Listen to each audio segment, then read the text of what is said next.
Salut les gars, j'espère que vous allez bien. Bienvenue dans un nouveau podcast. Tous les dimanches, un nouveau podcast, comme vous le savez. Aujourd'hui, j'ai une invitée très spéciale qui a un message très profond, qui a un parcours ultra inspirant. Je ne pouvais ne pas l'inviter dans ce podcast pour parler de son histoire et son histoire dans la recherche scientifique dont on va parler et aussi dans son parcours en tant que maman et tous les challenges auxquels elle a dû faire face et comment elle a changé la communauté autour d'elle grâce à tous ces challenges. Eva, comment tu vas? Ça va, merci. C'est vraiment un plaisir de t'avoir dans ce podcast. Enchantée, Loïc, merci de m'avoir invité. C'est Alex qui m'a parlé de toi. Tu l'as rencontré comment, Alex? Le hasard, Dubaï, des amis en commun. Ah, d'accord. Alex qui était, je pense, deuxième ou troisième invité dans mon podcast, qui a inspiré beaucoup de gens aussi avec son histoire de la Chine vers Dubaï. Eva, j'aimerais commencer avec une petite introduction de qui tu es, ce que tu fais, et puis après on va revenir en arrière. Oui, écoute, moi ça fait 10 ans que je fais de l'humanitaire, que je me suis beaucoup engagée pour les enfants à besoins spécifiques. Et puis à côté de ça, je fais de la recherche en santé publique, ça va faire 7 ans. Ouais. Alors j'ai enseigné en Chine, au Maroc, en Suisse.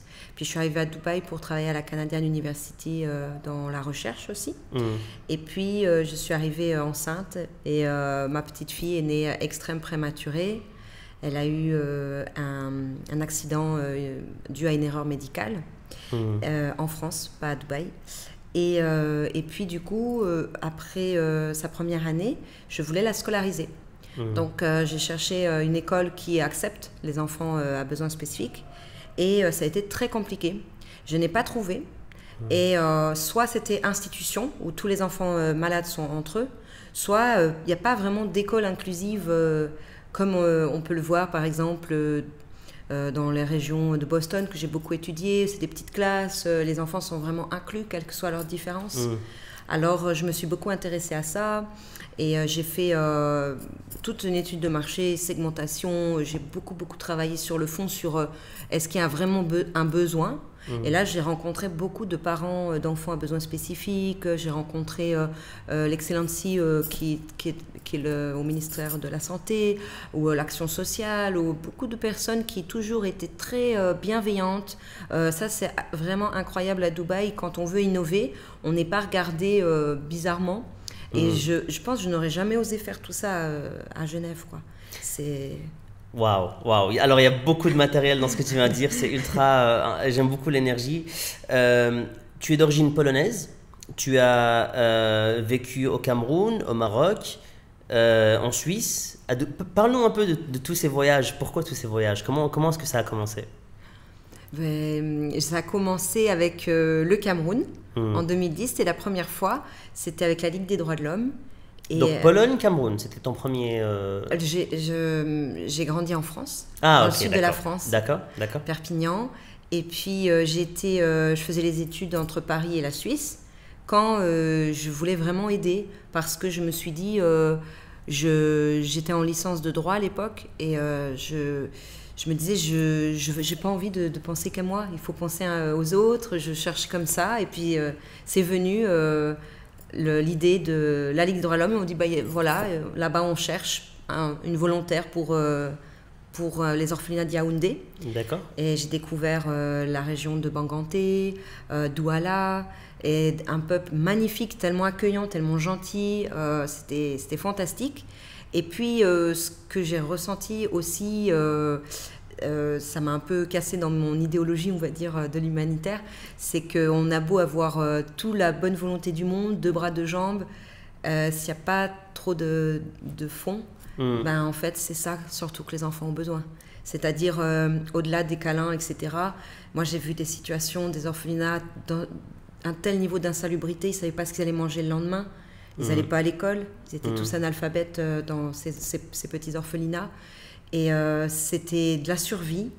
Et je me disais, mon Dieu, avec peu de moyens, on pourrait faire plus. Et je n'ai pas arrêté de faire ça. Quand je suis rentrée, j'ai fait beaucoup de recherches de fonds. Et je les ai bien aidés. On a pu mettre en place des moustiquaires, on a repeint, on a acheté des matelas. Et c'est comme ça que m'est vraiment venue une passion pour les enfants vulnérables, de me dire... Avec peu de choses, mais on peut aider, quoi. Et donc, quelles études tu avais fait avant? À ce moment-là, c'était le droit. J'étais en licence de droit. Okay. Et puis ensuite, j'ai fait master droit international en Pologne. Donc, je suis allée dans le sud de la Pologne, Katowice. Et puis, c'était magnifique. Et je suis rentrée en Suisse. Et puis là, j'ai fait la Chine, le Maroc pour enseigner, Genève et Dubaï. D'accord. Tu m'avais dit que tu avais donc tu as été introduite au monde de la recherche. Comment est-ce que ça avait commencé, ça? Alors la recherche, ça a commencé avec le doctorat, tout simplement. Et c'est-à-dire quand j'étais en Pologne après le Cameroun, j'étais très choquée de retrouver mon pays pas du tout comme je l'imaginais. C'est-à-dire, la Pologne, c'est un pays qui a toujours été très libre au niveau du droit des femmes. Il y a eu le communisme aussi qui est passé par là, qui voulait un petit peu faire concurrence avec les États-Unis, donc se faire valoir comme pays, comme un peuple très avant-garde sur les droits de la femme. Donc, par exemple, il y avait le droit à l'avortement dans les années 1920, alors que c'était strictement interdit en France jusqu'à 1970. Et donc la Pologne, je dirais, elle était précurseur en Europe des droits des femmes. Et là, j'ai retrouvé un pays très conservateur, avec des frictions très très fortes entre les Polonais libéraux qui en ont marre de l'influence de l'Église au Parlement et les Polonais très conservateurs quand même, qui suivent ça. D'accord. Et puis aussi, j'ai vu une propagande très forte de l'Église qui fait que il y a des jeunes, ils ont oublié qui ils étaient en fait. Il y a des jeunes, ils ont oublié que leurs grands-parents, ils avaient des droits incroyables. Ouais. Donc ça, c'est quelque chose qui m'a beaucoup marqué. Et là, j'ai fait un peu des recherches avec les Restos du Cœur en Pologne. D'accord. J'ai commencé à rencontrer des femmes qui avaient subi des IVG. Et clandestinement, strictement interdit en Pologne. Et puis du coup, j'ai découvert l'autre face de la Pologne. Pas la Pologne qui fait les études, qui voyage, mais la Pologne qui a faim, qui fait 3 heures de queue tous les soirs pour une soupe. Et là, je me suis dit plus tard, il faut que je fasse les recherches, quoi. Il faut vraiment que j'ai envie d'apporter ma touche en santé publique. D'accord. Donc tu fais le tour du monde pour aider les gens qui en ont le besoin. Et puis tu reviens chez toi et tu te rends compte que les gens chez toi sont aussi dans le besoin. Exactement. Ça t'a fait un choc? Ben ouais, surtout en Europe. On met vraiment beaucoup le paravent. On s'y attend pas. Oui, on s'y attend pas. L'Union européenne, mais c'est tellement différent de l'Europe de l'Est, de l'Europe de l'Ouest. Enfin, y a encore il y a un gap. Ouais. Ouais. C'est ça. Et comment est venue l'idée de venir à Dubaï?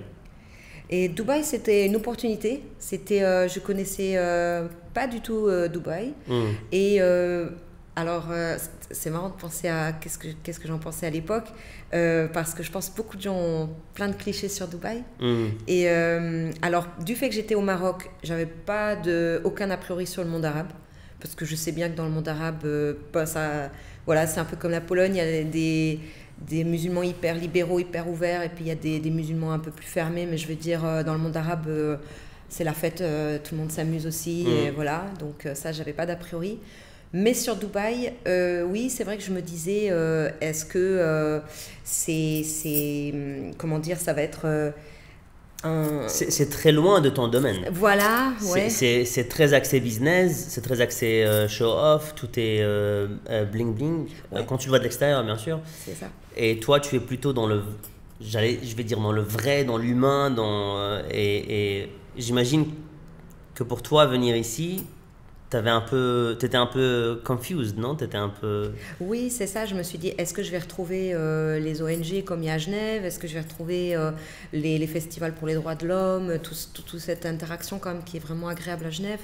Et puis, en même temps, c'était intéressant parce que le problème de la recherche à Genève, et pourtant c'est l'université de Genève, mais il y a de tout. À l'université de Genève, on peut rencontrer des contrats très précaires, des gens en souffrance qui changent les contrats tous les 3 mois. Et la Suisse a bien changé en 10 ans. Avec l'UDC aussi, l'extrême droite, elle a filé. C'est devenu le parti le plus important en Suisse. Donc il y a beaucoup de souffrance, beaucoup de manque de social de plus en plus. Ouais. Et du coup, Dubaï, je me suis dit, ils surinvestissent au niveau l'innovation, la santé, l'éducation. Il y a des échanges incroyables avec l'Harvard ou Columbia, des universités inaccessibles pour plein d'universités européennes qui sont là depuis 100 ans. Donc, c'est vrai. Du coup, j'étais attirée par ça, pour me dire, mais il y a quand même une émulation. Ouais. Ça a l'air intéressant.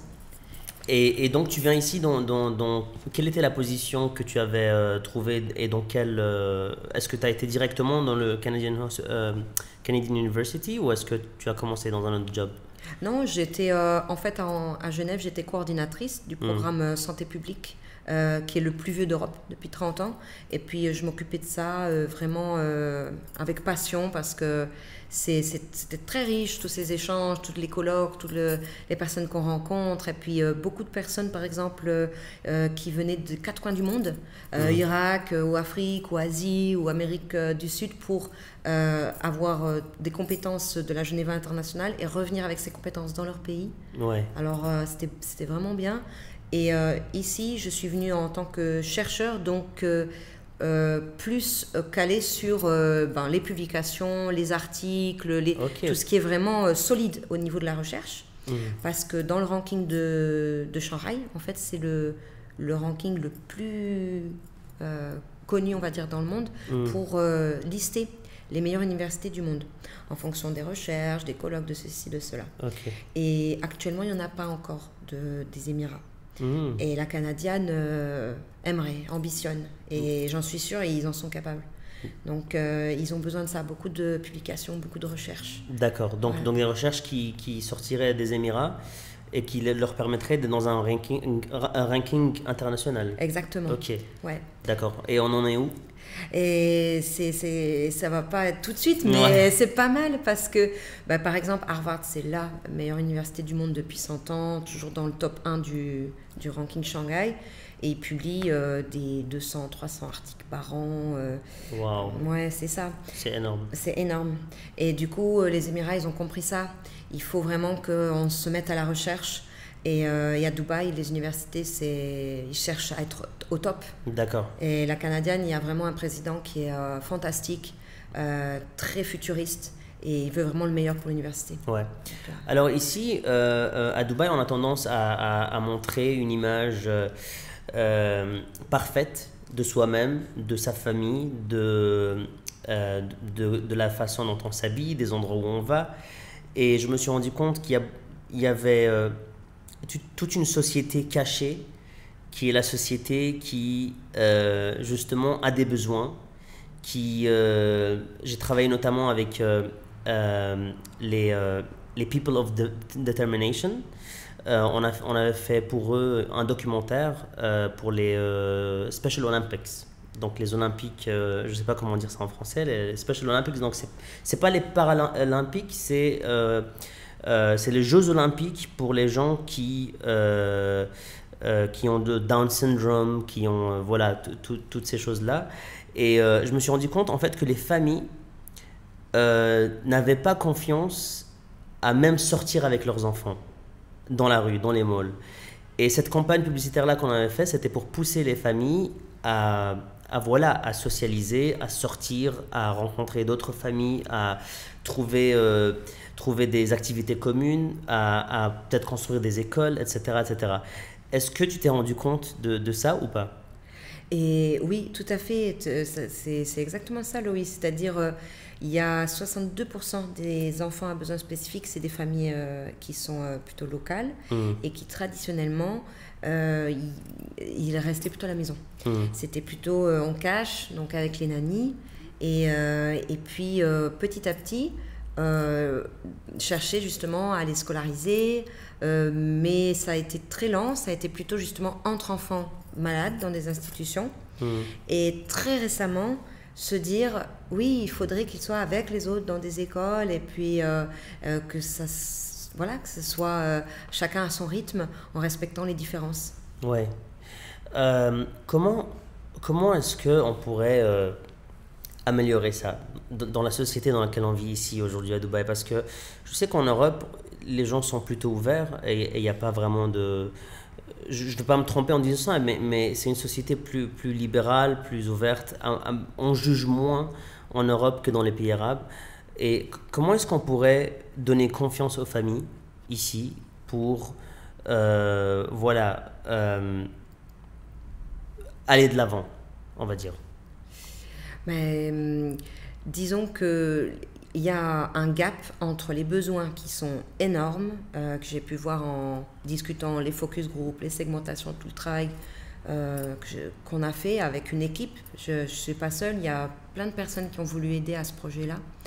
Et les besoins et l'offre qui, pour l'instant, c'est vraiment là-dedans que les Émirats font ce qui est l'éducation. Ils ont compris qu'il y avait un très fort besoin.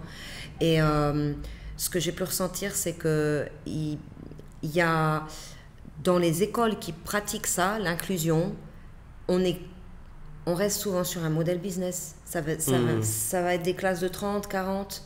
D'accord. Et c'est pas comme ça qu'on peut vraiment inclure. Il faut des petites classes pour ça. Du coup, c'est un peu moins rentable pour l'école, mais c'est pas grave. Ouais. C'est ça. Ouais.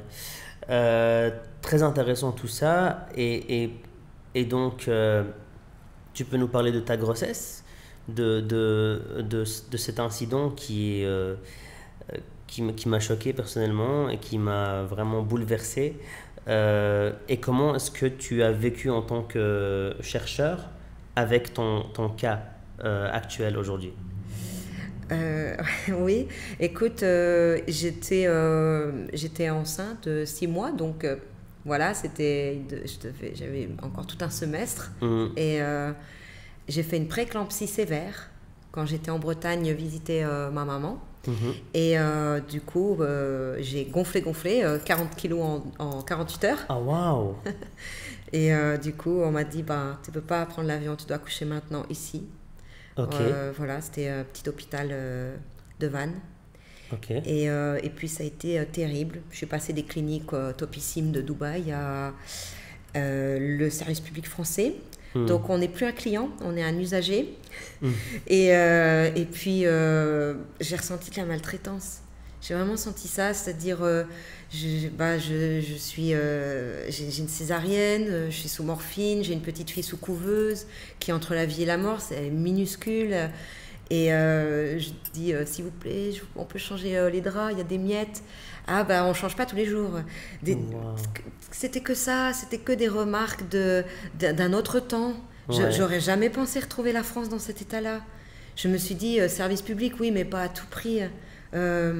C'est triste quand même. Oui, ça m'a vraiment fait réfléchir parce que j'ai passé tellement d'années en France que j'ai grandi en France, puis après c'est vrai qu'avec tous les voyages j'ai trouvé un gap.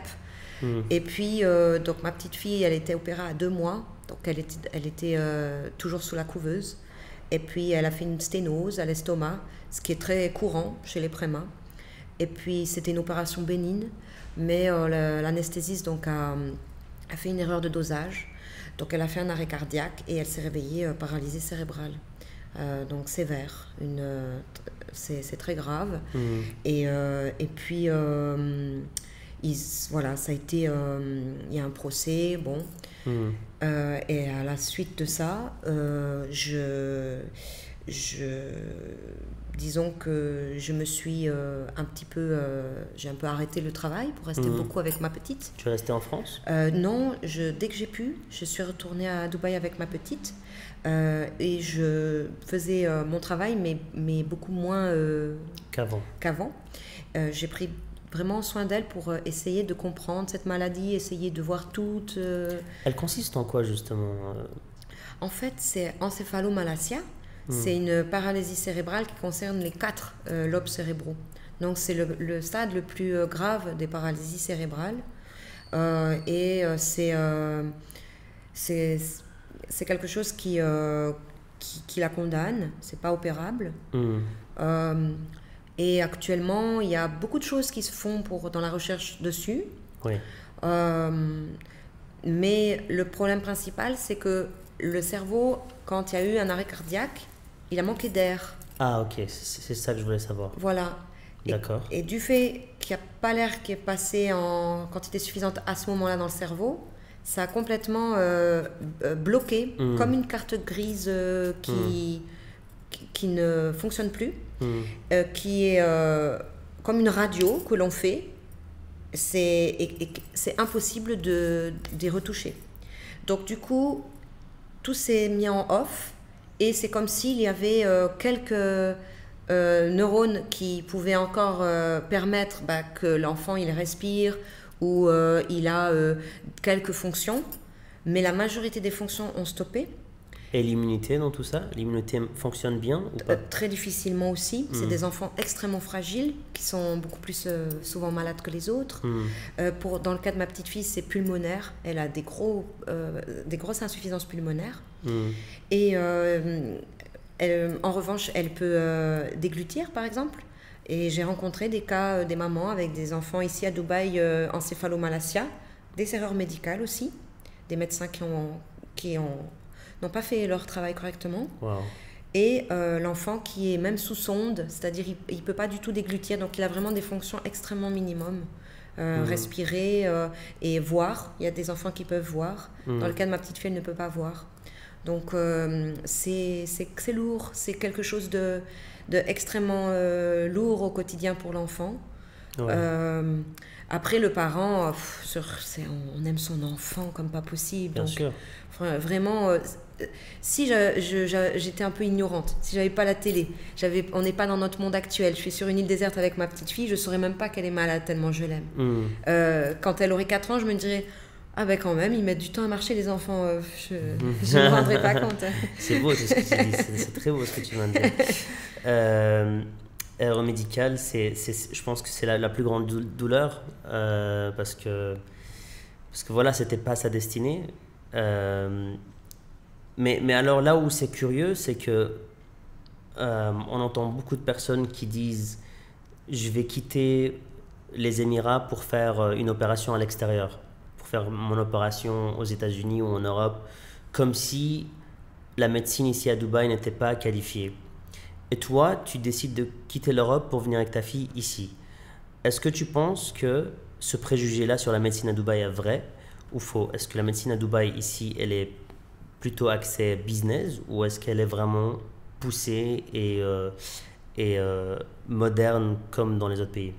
Ah, tu fais bien de dire ça, Loïc, vraiment, parce que tu sais, avec ce qui m'est arrivé, je me suis rendu compte avec le recul que j'ai eu un préjugé.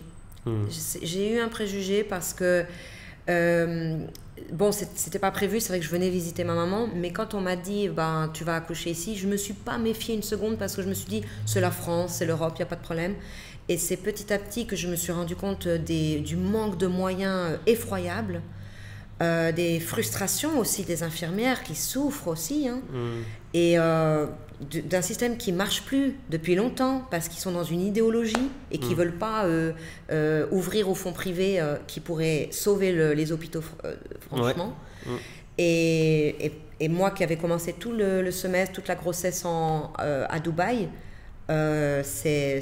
non, c'est pas que accès business, c'est vraiment ils font venir les meilleurs pour des rémunérations mirobolantes où les médecins ils sont choyés. Ils ont peu d'heures, ils ont tout ce qui leur permet de faire au mieux leur art de soigner. Donc ça, c'est quelque chose, avec le recul, je me suis dit, Dubaï, ils veulent être à la pointe de la médecine et ils le sont dans beaucoup de domaines.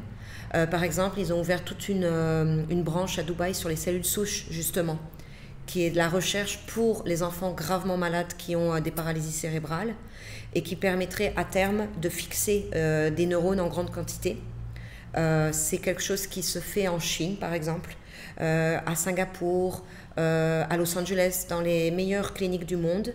Des enfants gravement malades peuvent être... on leur injecte, en fait, c'est des transplantations de cellules souches.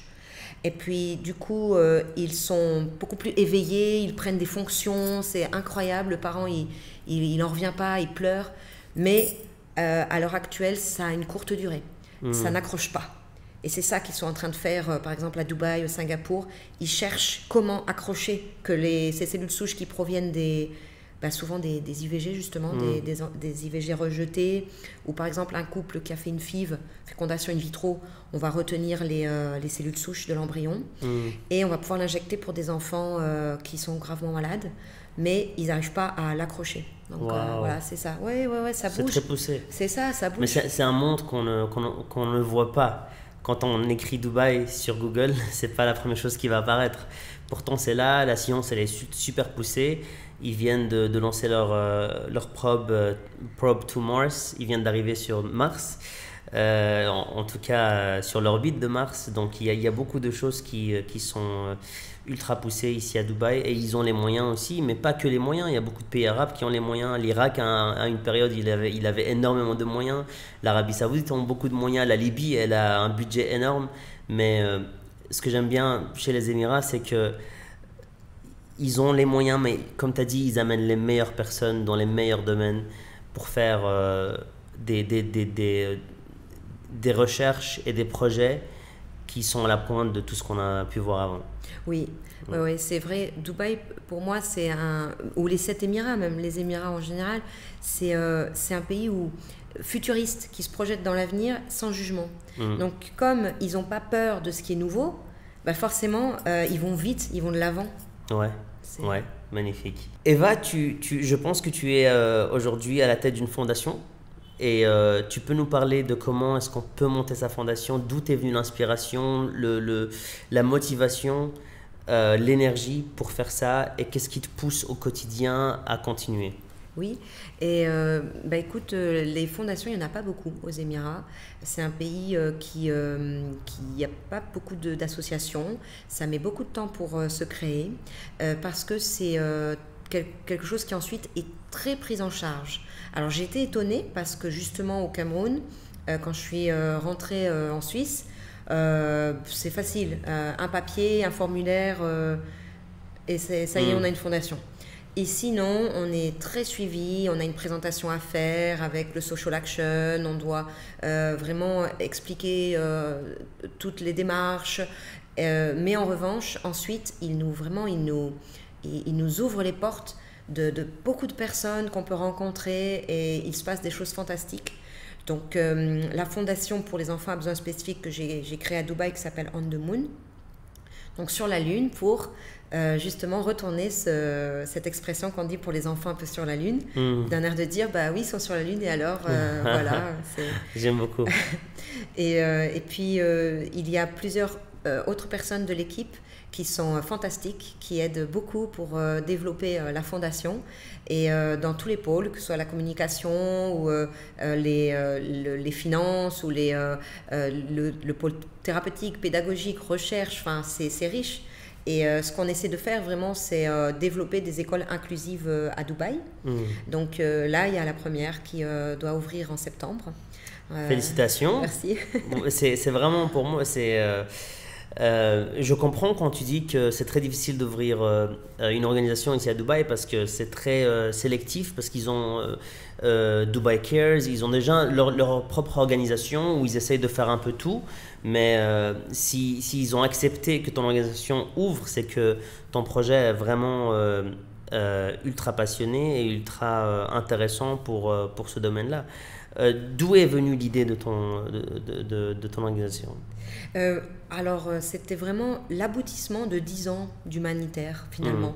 Parce qu'avec cette recherche personnelle que j'ai fait aussi bien dans le médical, toutes les disabilities des enfants à besoins spécifiques, petit à petit me dire, si moi je ne trouve pas d'école inclusive, peut-être il y a d'autres parents, faire des focus group, rencontrer des spécialistes, des médecins, etc.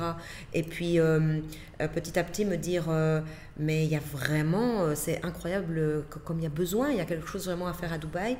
Et puis, du coup, je me suis dit, mais fais une fondation parce que ça fait 10 ans que tu fais de l'humanitaire et puis tu aides beaucoup pour les fondations, les ligues, les associations, les ONG. Tu connais, alors n'hésite pas. Donc j'ai osé me lancer, mais c'est vrai qu'au départ, je suis arrivée avec mes statuts au Community Authority et en fait, il fallait revenir avec 4 piles de dossiers. Et aujourd'hui, tu vois une évolution? Est-ce que tu vois que ça s'agrandit? Ah, c'est incroyable. C'est vraiment incroyable. En un peu plus d'1 an seulement, il y a déjà 200 adhérents et qui suivent, qui ont envie de participer aux events. De temps en temps, on va faire des ateliers pour les enfants à besoins spécifiques. L'année prochaine, on s'est inscrit pour le festival de littérature pour qu'il y ait des ateliers, pas que pour les enfants neurotypiques, comme ça, une inclusion même dans les ateliers des festivals. Ce dont tu parles, qui est magnifique pour justement le para-olympique. On voudrait marquer beaucoup plus Dubaï par l'inclusion. Alors, c'est quelque chose qui me porte beaucoup. Oui, ça te touche, je le vois, ça se voit dans tes yeux. Ça me touche aussi beaucoup. Du coup, est-ce que tu penses que tu aurais pu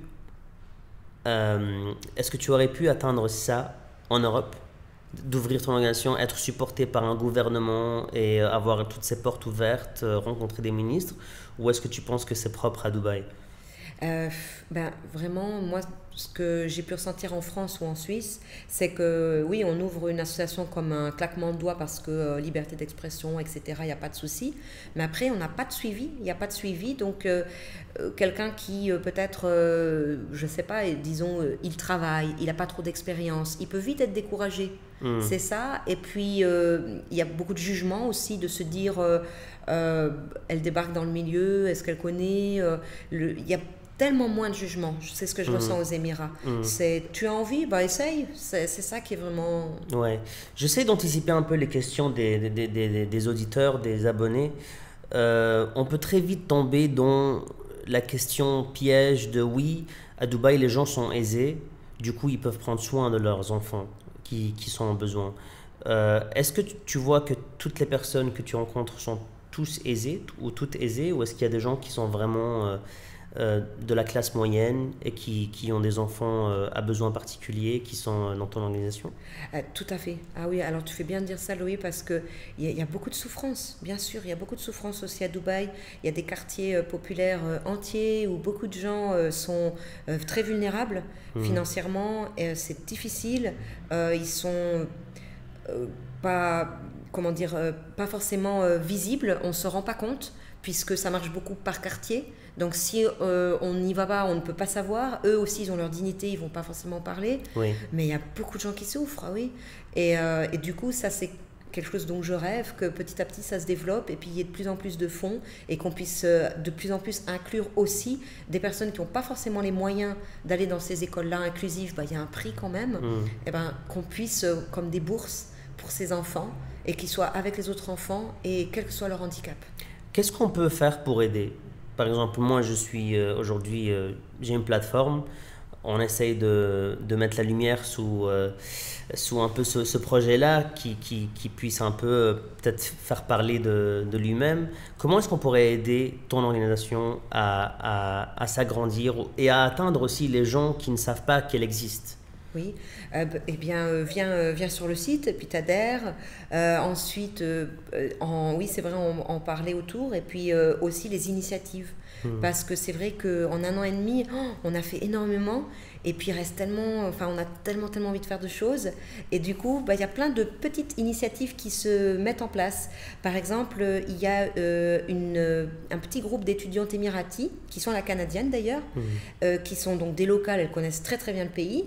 Et puis, elles ont l'initiative de faire de la communication sur la fondation auprès d'un centre pour les enfants aveugles pour faire une synergie où on puisse permettre de faire des events où ces enfants se rencontrent. Donc, ça, c'est magnifique. Et toujours avec ce qui nous tient le plus à cœur, l'inclusion.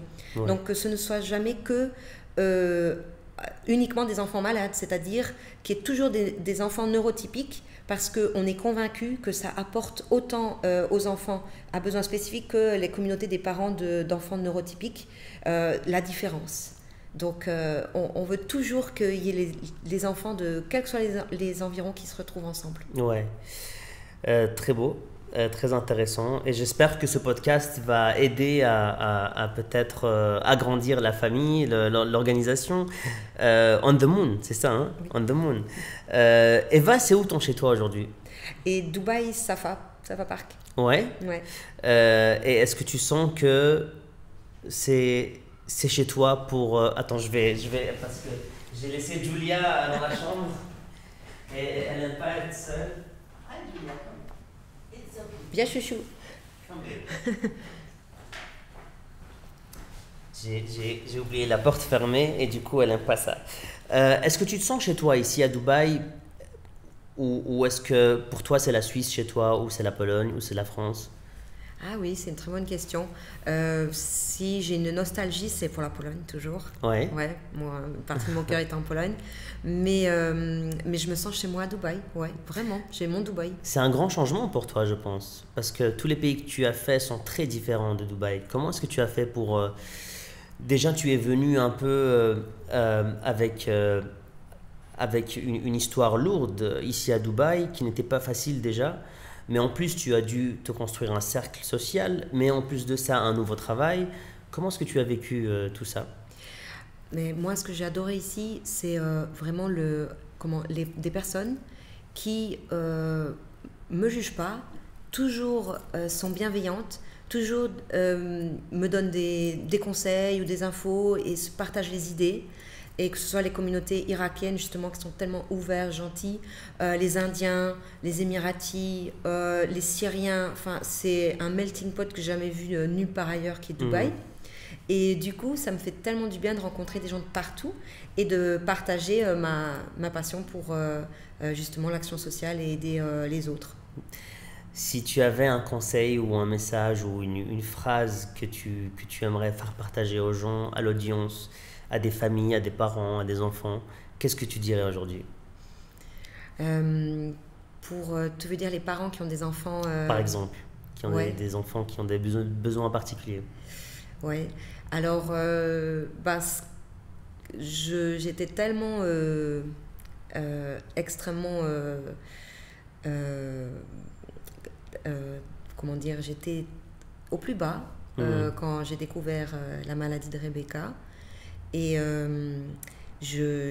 parfois je pense aux parents, chaque année c'est comme ça, il y a des erreurs médicales, chaque année il y a des parents qui font une IRM et qui sont au bureau le lendemain matin avec le neurochirurgien qui doit leur lire l'IRM.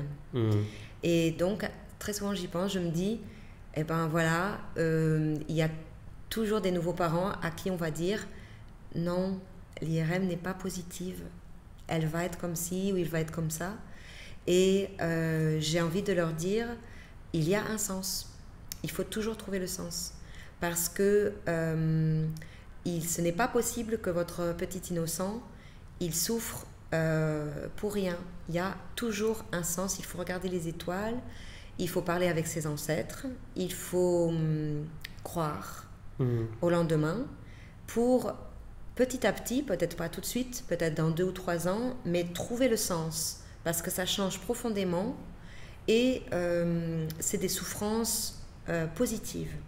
Où tôt ou tard, on se dit je suis tellement contente d'avoir une petite aussi géniale, tellement gentille, tellement douce.